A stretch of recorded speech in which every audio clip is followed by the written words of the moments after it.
So today, we spent a lot of time focusing on the case of organ transplantation as a model for thinking about allocation or rationing. We're going to shift now to a different model, a model that has, in the last 7 years, there's been a lot of thinking about how to allocate and what principles and what values ought to underlie those allocations. So let me remind you as we go through this about why this might be a very good case of rationing. So some resources, as we keep saying, are absolutely scarce. Supply can't meet demand no matter what we do, or only by redirecting other resources. And in the interim, you'll still have to make rationing choices. You'll have to pick out individuals or groups of individuals that should get it. Now, as I said, we've emphasized organs for transplantation.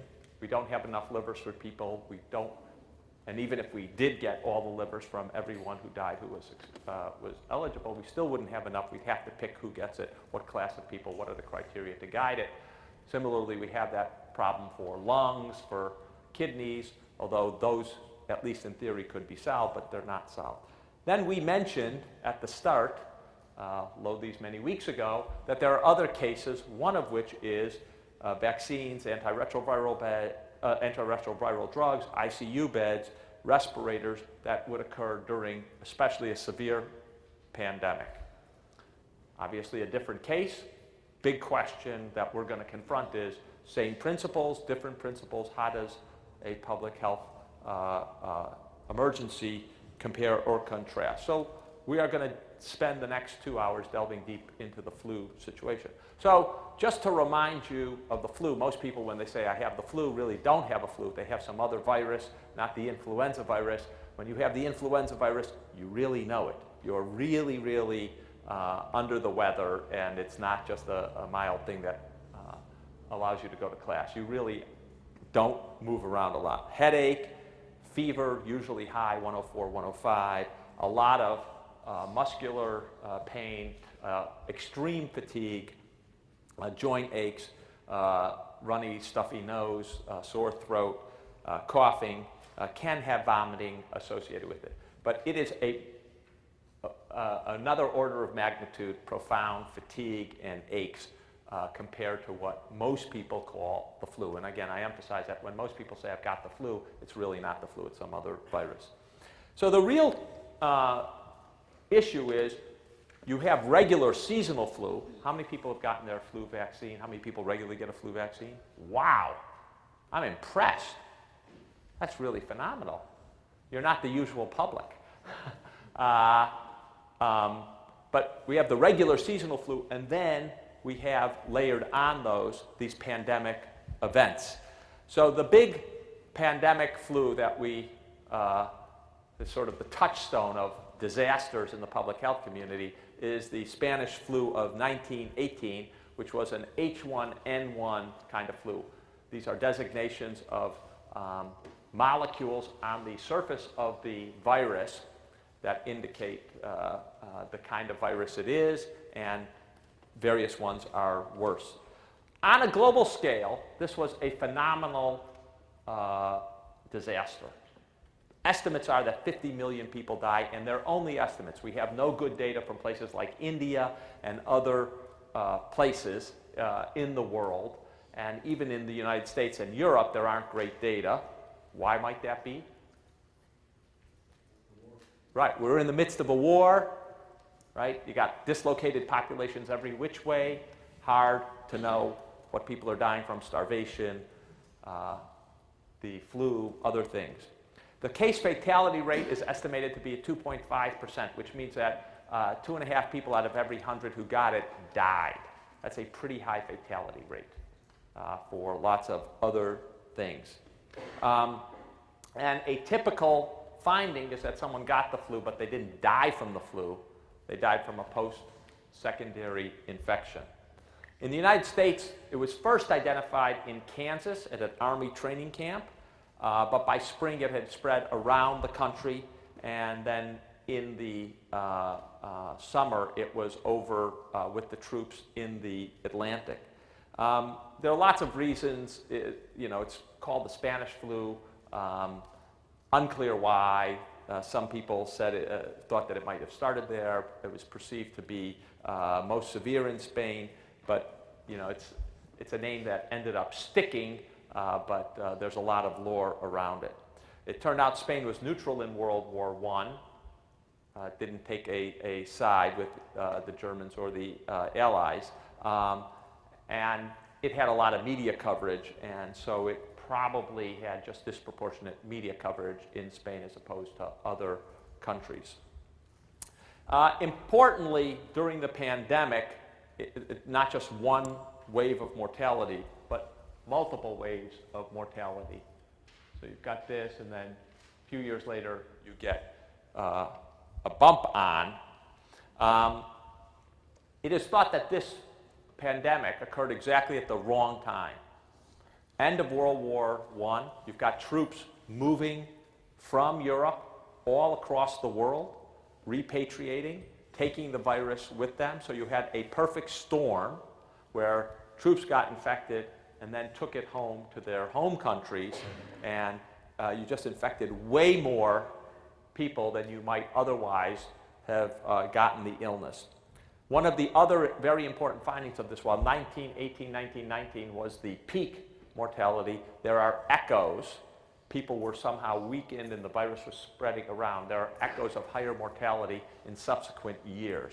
It's not just a one-year phenomena, although we do focus on the 1918, 1919 year as far and away the worst. Now, in a normal pandemic, you get this U-shaped curve, which is really important. This is the dotted line. That's normal mortality, which is young kids die, and then the elderly have a high mortality. That is a sort of classic influenza effect. 1918, however, has this what's called a W shape, and you can see that the peak is late teens, 20s, early 30s of mortality. And one of the striking phenomena is if you read stories about this period of time and you read stories about people reporting on what they experienced, is you had perfectly healthy people, just in a few days dropping dead. And it was oh so scary because they were in the peak of life. They didn't look like they had any other problem, and then suddenly they just died. Bacterial infection, pneumonia, whatever. And you can imagine the kind of fear that puts into a population when the people at the prime of life, as it were, not the usual people you're expecting to die from a flu, end up dying. And that was the peak in this age group, just at the sort of military age. So you've got a lot of these soldiers being the perfect victims, as it were, of the pandemic. And you can see from this graph that huge drop in life expectancy at birth as a result of this phenomena. When you calculate out, and some modern researchers have calculated out the excess mortality, so what you would have expected from normal flu and then superimpose the 1918, 1919 flu, you can see that normally you had a 65-year-old, 453, forget what this number is, per 100,000 mortality. That's the excess just because of the flu. In the pandemic, that's actually slightly lower. And then you can see that 9-fold higher if you're 25 to 44, and then a 28-fold higher risk if you're 15 to 24. So the rate of mortality in that W is just phenomenal. 28-fold increase in your risk of dying if you're in the prime of life. And again, I think this speaks to a huge impact, psychological impact on people when the youth in the prime of life are dying. Now, the 1919 pandemic is the greatest flu pandemic that we have and are aware of. 50 million people dying. The Black Plague, in terms of wiping out the proportion of the world, was much worse, but that was so far ago, no one remembers. But this is vivid memory, and again, people actually understand how bad it is. But we have had other pandemics since 1918, 1919 that have been lower in their impact. So a great year, 1957, that was the year I was born, that's why it's a great year. We had the Asian flu, which came from Hong Kong and killed about 250,000 people initially, and then cumulatively 2 million people. And this was a case where the virus alone, without the subsequent bacterial infection, seemed to be lethal to people. And that's another. So we have 1918, 1957, and then the last big pandemic we had was the Hong Kong flu of 1968. Began in Hong Kong in July, spread through the U.S. Mainly by returning Vietnam vets. Roughly worldwide, 1 million excess deaths that year. So this had a more muted, you can see that the impact was going down. How much of that's due to vaccination, how much that's due to the circulation of the virus and creating host immunity is still pretty hotly debated. We've had a bunch of scares recently, so no major pandemic worldwide since 1968. But we've had a bunch of scares where people have gotten on the alarm. Bird flu in 1997, you guys may remember this. Outbreaks in poultry, often in poultry or swine, and we'll go through the biology in a second. Spread heavily through Asia. There's a belt, a migration belt of birds that goes up like this. So you get Indonesia, Vietnam, Thailand involved in that, and China. And that's where you see a lot of these flus starting. And then it ends up spreading through the population. Highly infectious within bird populations, but much less transmissible to humans. So one of the things that happened is a lot of birds died.